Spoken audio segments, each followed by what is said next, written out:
ተቃዋሚዎች ምርጫውን እውቅና ነፈጉ። ህወሓት ላይ እርምጃ እንዲወሰድ ጥሪ ቀረበ። ህወሓት በቅርቡ ጦርነት እንደሚከፍት ታወቀ። መንግስት 1.8 ትሪሊየን ብር ገቢ ለመሰብሰብ አቅዷል። ከውጭ ደግሞ የኢስላማባድ ስምምነት ይፋ ሆነ። ሰላምና ጤና ለእናንተ ይሁን። የተወደዳችሁና የተከበራችሁ የሀቅና ሳቅ ሚዲያ አድማጮቻችንና ተመልካቾቻችን የዕለቱን ወሳኝ መረጃ ይዘንላችሁ ቀርበናል። በወሳኝ መረጃ የዜና ዝግጅታችን የሀገር ውስጥና የውጭ መረጃዎችን ወደ እናንተ እናደርሳለን። እነሆ በመንግስት 30% ድርሻ በሚገነባው ፕሮጀክታችን ላይ በአንድ ዓመት ልናስረክቦት በመርካቶ ተክለ ሃይማኖት ላይ ዘመናዊ የንግድ ማዕከል ይዘንሎት መጥተናል። በአራቱም አቅጣጫ የተሟላ እይታ ባለው የንግድ ማዕከላችን ላይ ከ660 ሺህ ብር ቅድመ ክፍያ ጀምሮ ወይም ደግሞ ከ2.2 ሚሊዮን ብር ሙሉ ክፍያ ጀምሮ እየሸጥን እንገኛለን። ምን ይሄ ብቻ! የንግድ ሱቃችን በኔት ኤሪያ ብቻ ያለምንም ተጨማሪ ክፍያ በ11 ካሬ፣ በ16 ካሬ፣ 22 ካሬ እንዲሁም 32 ካሬ አማራጮች እየሸጥን እንገኛለን። በቂ የፓርኪንግ አገልግሎት፣ የሰውና የዕቃ ሊፍት፣ 24 ሰዓት የተሟላ የጥበቃ አገልግሎት፣ ይህ ሁሉ በመርካቶ ተክለ ሃይማኖት ከተጨማሪ 20% ልዩ ቅናሽ ጋር ከታች ባለው በድርጅቱ ስልክ ቀድመው በመደወል ካሉን ውስን ሱቆች የድርሻውን ይውሰዱ። ሜሪት ፕሮፐርቲስ።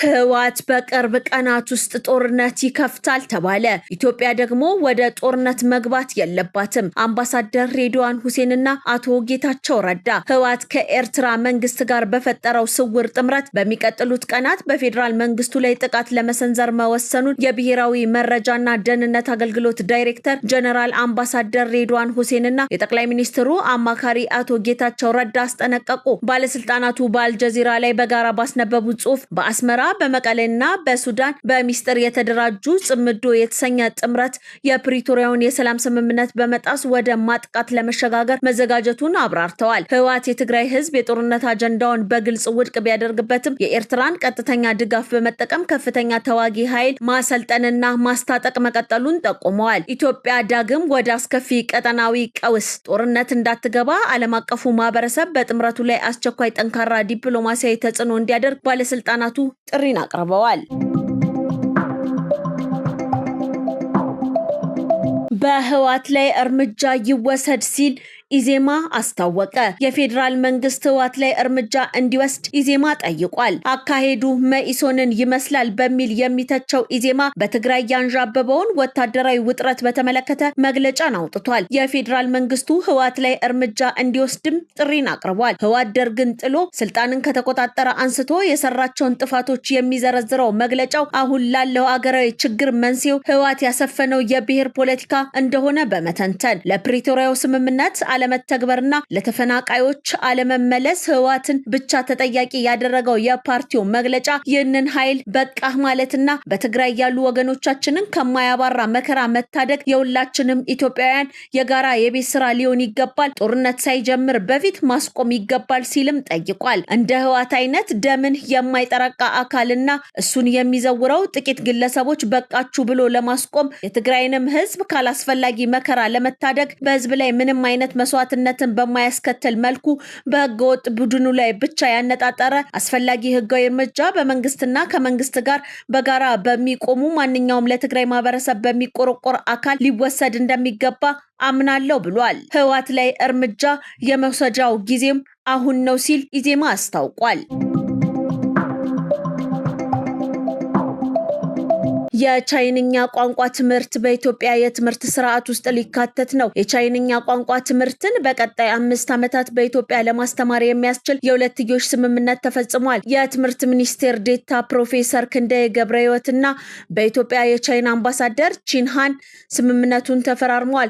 ስምምነቱ በሁለቱ ሀገራት መካከል እያደገ የሚገኘውን የባህል የትምህርትና የህዝብ ለህዝብ ግንኙነት ትብብርን የበለጠ ለማጠናከር ያስችላልም ተብሏል። የአማርኛ ቋንቋ ትምህርት በቻይና ዩኒቨርሲቲዎች እየተሰጠ መሆኑ የተገለጸ ሲሆን በአዲስ አበባ ዩኒቨርሲቲ የኮንቬሽየስ ኢንስቲትዩት የቻይንኛ ቋንቋ ትምህርት ከሰርተፍኬት ስልጠና ጀምሮ እስከ ሁለተኛ ዲግሪ ፕሮግራም እንደሚያስተምር ይታወቃል። አዲስ አበባ ዩኒቨርሲቲ የቻይንኛ ቋንቋ ትምህርትን በሁለተኛ ደረጃ ትምህርት ቤቶች ለማስፋፋት ከአዲስ አበባና ከኦሮሚያ ትምህርት ቢሮዎች ጋር በቅርቡ ስምምነት መፈጸሙም ይታወሳል። ታርጋ ለመቀየር የጊዜ ሰሌዳ ይወጣል። ነባር ተሽከርካሪዎች አዲሱን ሰሌዳ የሚቀይሩት በሚወጣው የጊዜ ሰሌዳ መሰረት መሆኑ ተገለጸ። የአዲስ አበባ ከተማ አሽከርካሪና ተሽከርካሪ ፈቃድና ቁጥጥር ባለስልጣን ዋና ስራ አስኪያጅ አቶ ዘገየ በላይነህ አዲሱን የተሽከርካሪ ሰሌዳ አተገባበር አስመልክቶ ዛሬ መግለጫን አውጥተዋል። በመግለጫቸውም የአገልግሎት አሰጣጡን ሂደትና ለነባር ተሽከርካሪዎች የተዘጋጀውን አቅጣጫ ይፋ አድርገዋል። በስራ ላይ ያሉ ነባር ተሽከርካሪዎች አዲሱን ሰሌዳ የሚቀይሩት የትራንስፖርትና ሎጂስቲክስ ሚኒስቴር በሚያወጣው የጊዜ ሰሌዳ መሰረት መሆኑ ተገልጿል። አዲሱ ስማርት ሰሌዳ በአሁኑ ወቅት እየተሰጠ ያለው የተሽከርካሪ ታርጋ ለመውሰድ ተመዝግበው በመጠባበቅ ላይ ላሉ ከዚያ በኋላ አዲስ ለሚመዘገቡ ተሽከርካሪዎች መሆኑ ተገልጿል። ተመዝግበው ሰሌዳ በመጠባበቅ ላይ ለሚገኙ ተገልጋዮች እንግልትና የጊዜ መባከን እንዳይኖር ቀደም ሲል በተመዘገቡበት ቅድመ ተከተል መሰረት ከቅርንጫፎቹ ጥሪ ሲደረግላቸው መጥተው አገልግሎቱን እንደሚወስዱ አቅጣጫ ተሰጥቷል። አዲሱ ስማርት ሰሌዳ ከተሽከርካሪው እድሜ ጋር እኩል የሚዘልቅ ሰሌዳው ጠንካራና የረጅም ጊዜ አገልግሎት የሚሰጥ በመሆኑ ተሽከርካሪው የአገልግሎት ለውጥ በሚያደርግበት ጊዜ የማይቀየርና ተጨማሪ ወጪን ሙሉ በሙሉ የሚያስቀር ነው። ከፍተኛ የደህንነት ጥንቃቄ የተደረገበት በመሆኑ ማጭበርበርን ይከላከላል። ሰሌዳው ዘመናዊ ቺፕና የፊት መስታወት ላይ የሚለጠፍ የአርኤፍአይዲ መለያ አብሮት ያለ በመሆኑ የተሽከርካሪውን አሁናዊ መረጃ በሰከንዶች ውስጥ ለማወቅ ያስችላል። ሰሌዳው በቪየና ኮንቬንሽን መሰረት ለሀገራችን የተሰጠውን ዓለም አቀፍ የኢቲኤች ኮድ ይዟል።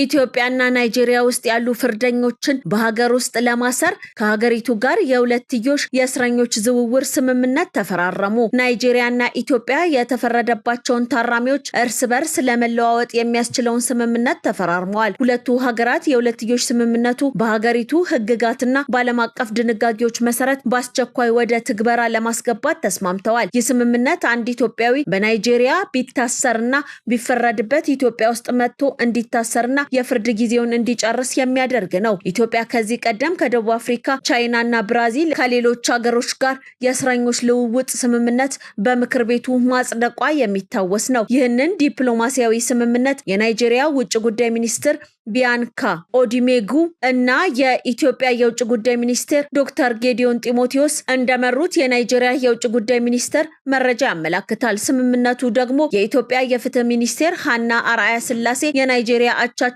ላቲፋግ ቤሚ ተፈራርመውታል። በፊርማ ስነ ስርዓቱ ላይ ንግግር ያደረጉት የናይጄሪያ ውጭ ጉዳይ ሚኒስትር ስምምነቱ በሰብአዊነት በፍትህና በዓለም አቀፍ ትብብር መርሆች ላይ የተመሰረተ መሆኑንም ገልጸዋል። ስምምነቱን ሲያብራሩ የቀረውን ቅጣት በሀገር ውስጥ ማጠናቀቅ የሚገኝበት ሲሆን በዚህ ህጋዊ ማዕቀፍ መሰረት በማንኛውም ሁኔታ የተፈረደባቸው የሁለቱ ሀገራት ዜጎች በተስማሙባቸው ቅድመ ሁኔታዎችና ተፈጻሚነት ባላቸው ህጎች መሰረት የቀረውን የቅጣት ዘመናቸውን ለመጨረስ ወደ ትውልድ ሀገራቸው መዘዋወር እንደሚችሉ የሚፈቅድ ነው። በሌላ በኩል ደግሞ ታራሚዎችን መልሶ ማቋቋምን የሚመለከት ሲሆን መልሶ ለማቋቋምና ከማህበረሰቡ ጋር መልሶ ለመቀላቀል የቤተሰብ፣ የቋንቋ፣ የባህልና የማህበራዊ ድጋፍ ስርዓቶች የሚጫወቱትን ወሳኝ ሚና ከግምት ውስጥ ያስገባ መሆኑን የናይጄሪያ የውጭ ጉዳይ ሚኒስቴር ያጋራው መረጃ ያስረዳል። ስምምነቱ ላይ የማረሚያ ቤቶች ሚና ወሳኝ መሆኑ የተነሳ ሲሆን የማረሚያ ቤት ስርዓቶች ጥፋተኞችን ከመቅጣት ባለፈ ራስን ለማረም፣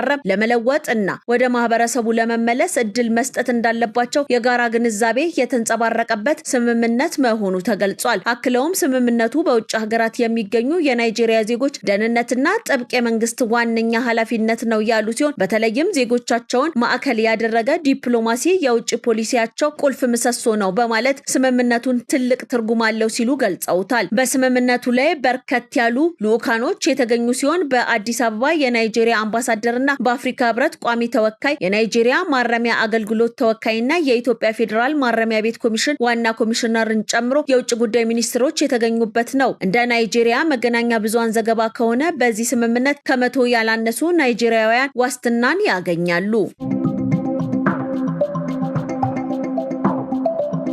ሶስት ፓርቲዎች በተለያዩ አካባቢዎች ምርጫው እንዲደገም ሲጠይቁ ሁለት ፓርቲዎች ደግሞ አጠቃላይ ምርጫውን እውቅና ነፍገውታል። በኢትዮጵያ ከተካሄደው 7ኛ ጠቅላላ ምርጫ ጋር ተያይዞ የተለያዩ የፖለቲካ ፓርቲዎች ተቃውሞና ቅሬታቸው እየበረታ የመጣ ሲሆን ሶስት ፓርቲዎች በተለያዩ ስፍራዎች ምርጫው እንዲደገም ሲጠይቁ ሁለቱ ደግሞ ሙሉ ለሙሉ እውቅና በመንፈግ አጥብቀው አውግዘዋል።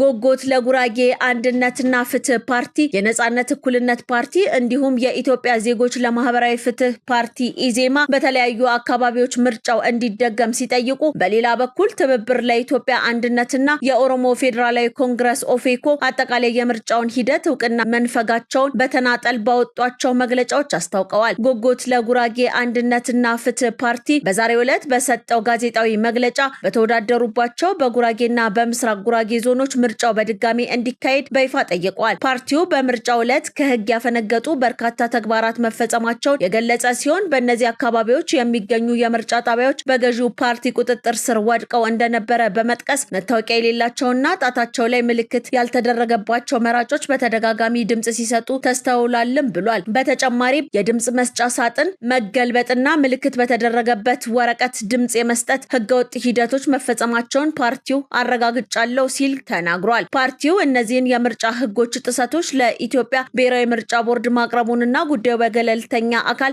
ታይቶ ውሳኔ እንዲሰጥበት መጠየቁንም አስታውቋል። ምርጫ ቦርድ በበኩሉ ከተለያዩ ፓርቲዎች ቅሬታ መቀበሉና ጉዳዩን ለመመርመር የህግ ባለሙያዎች ጉባኤ ማቋቋሙን እንዲሁም 120 የምርጫ ክልሎች ላይ ምርመራ እየተካሄደ መሆኑን በትናንትናው ዕለት በሰጠው መግለጫ ማስታወቁ ይታወሳል። ከጎጎት አስቀድሞ ነጻነትና እኩልነት ፓርቲ ደግሞ በአማራ ክልል ዳግም መካሄድ አለበት ሲል፣ ኢዜማ በተመሳሳይ በተለያዩ የምርጫ ክልሎች እንዲደገም መጠየቁ አይዘነጋም። ኦፌኮ እና ትብብር ደግሞ ምርጫው የፖለቲካ ድራማ ነው ብለዋል። ሂደቱ ሙሉ በሙሉ ውድቅ ያደረገው ኦፌኮ 7ኛው ጠቅላላ ምርጫ አምባገነናዊነትና ህጋዊ ለማድረግ የተወጠነ የፖለቲካ ድራማ ሲል ኮንኖታል። ፓርቲው ባወጣው መግለጫ በሀገሪቱ ሰፋፊ ክልሎች አውዳሚ ጦርነት እየተካሄደና የፖለቲካ ምህዳሩ በተዘጋበት ሁኔታ በግድ የተጫነ ምርጫ ሰላምና ዲሞክራሲን አያመጣም ሲል ተችቷል። ኦፌኮ የምርጫ አስፈጻሚዎችን አድሏዊነት፣ የመራጮችን መታፈንና የምርጫ ታዛቢዎችን ሚና የነቀፈ ሲሆን የአፍሪካ ህብረት የኢጋድ ታዛቢዎች ያወጡትን ሪፖርት የምርጫ ዕለት ቱሪዝም ሲል አጣጥሎ ፈርጆታል። ፓርቲው ብቸኛው መፍትሄ ሁሉን አቀፍ የፖለቲካ ውይይትና ድርድር መሆኑን በመጥቀስ ለአጠቃላይ የምርጫ ሂደት እውቅና እንደማይሰጥ አስታውቋል። በተመሳሳይ መልኩ አጠቃላይ ምርጫውን የነቀፈው ትብብር ለኢትዮጵያ አንድነት ሂደቱ ካለፉት አምባገነናዊ የጥርነፋ ባህሪያት ያልተላቀቀና ከጨበራ ምርጫ የማይለይ መሆኑን ገሃድ የወጣ ሲል ባለፈው ሳምንት ማስታወቁ አይዘነጋም። ትብብሩ በመግለጫው የምርጫው ውጤት ምንም ቢሆን የትኛውም እጩ በትብብሩ ስም ምክር ቤት እንደማይገባና ቢገባም ፍጹም ተቀባይነት የሌለው መሆኑን በጥብቅ ማሳሰቡ ይታወቃል። ትብብሩ ወደ ምርጫ የገባው የመንግስትን የነውር ገመና በተጨባጭ ለማጋለጥ ነው በማለት እንደነበረ ጠቅሶ መንግስት የህዝብን ድምጽ እስከማያከብር ድረስ ህዝብን ያሳተፈ ሰላማዊ ትግል እንደሚያደርግም ጭምር ገልጾ ነበር። እንዲሁም በተለያዩ ሁለት ፓርቲዎች ኦፌኮና ትብብር ዓለም አቀፉ ማህበረሰብና የዲፕሎማቲክ ተልእኮዎች መንግስት ሸብረክ ብሎ ከፖለቲካ ኃይሎች ጋር እስከማይደራደር ድረስ ለሂደቱ ምንም አይነት እውቅና ከመስጠት እንደሚቆጠቡ አጥብቀው አሳስበዋል። መንግስት 1.8 ትሪሊዮን ብር ገቢ ለመሰብሰብ አቅዷል። የፌዴራል መንግስት በ2019 በጀት ዓመት የውጭ እርዳታን ጨምሮ 1.8 ትሪሊዮን ብር ጠቅላላ ገቢ ለመሰብሰብ ማቀዱን የገቢ በጀት ረቂቅ ሰነድ አመላከተ። ይህ ገቢ ከ2018 በጀት ዓመት የ17.4 በመቶ እድገትን ያሳየ ሲሆን 1.5 ትሪሊዮን ብር ማለትም 82 በመቶ የሚሆነው ከታክስ ገቢ የሚሰበሰብ ነው። በሌላ በኩል ደግሞ የ2019 ጠቅላላ የውጭ በጀት 2.3 ትሪሊዮን ብር ሆኖ ያረቀቀ ሲሆን ይህም የ21.3 በመቶ ጭማሪ አለው። ከወጪ ውስጥ ከፍተኛውን ድርሻ 52.9 በመቶ የያዘው ለመደበኛ ወጪ የተመደበ 1.2 ትሪሊዮን ብር ሲሆን ለካፒታል ወጪ ደግሞ 568 ቢሊዮን ብር ተመድቧል። ከመደበኛ ወጪ ውስጥ 542.1 ቢሊዮን ብሩ ለሀገር ውስጥና ውጪ ሀገር እርዳታ ክፍያ እንዲሁም 236.4 ቢሊዮን ብሩ ለማዳበሪያና ነዳጅ ድጎማ የሚውል ነው። የበጀቱ ማሟያ የሚሆነውና 308.6 ቢሊዮን ብር የደረሰው የተጣራ የበጀት ጉድለት 302.9 ቢሊዮን ብሩ ከሀገር ውስጥና 5.7 ቢሊዮን ብሩ ከውጭ ብድር እንደሚሸፈን ታውቋል። ይህ ጉድለት ከአጠቃላይ የሀገር ውስጥ ምርት ጂዲፒ አንጻር 1.4 በመቶ ድርሻ አለው። የዓለም ስጋት የነበረው የኢራን ጥቃት ታገደ።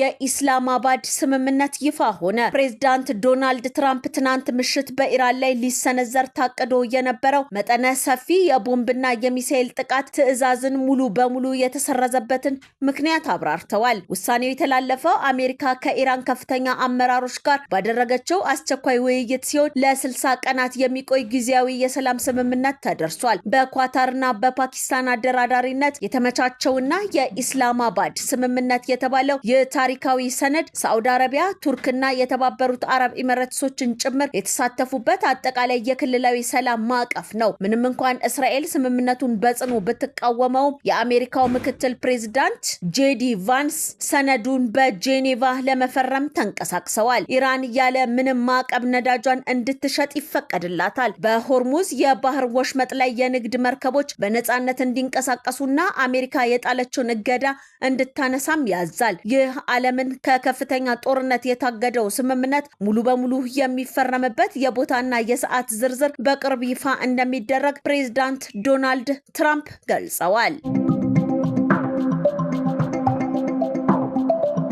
የተከበራችሁና የተወደዳችሁ የሀቅና ሳቅ ሚዲያ አድማጮችና ተመልካቾቻችን የዕለቱ ወሳኝ መረጃ የተከታተላችሁትን ይመስል ነበረ። ቀሪ ዝግጅቶቻችን እንደቀጠሉ ናቸው። መልካም ጊዜ ይሁንላችሁ።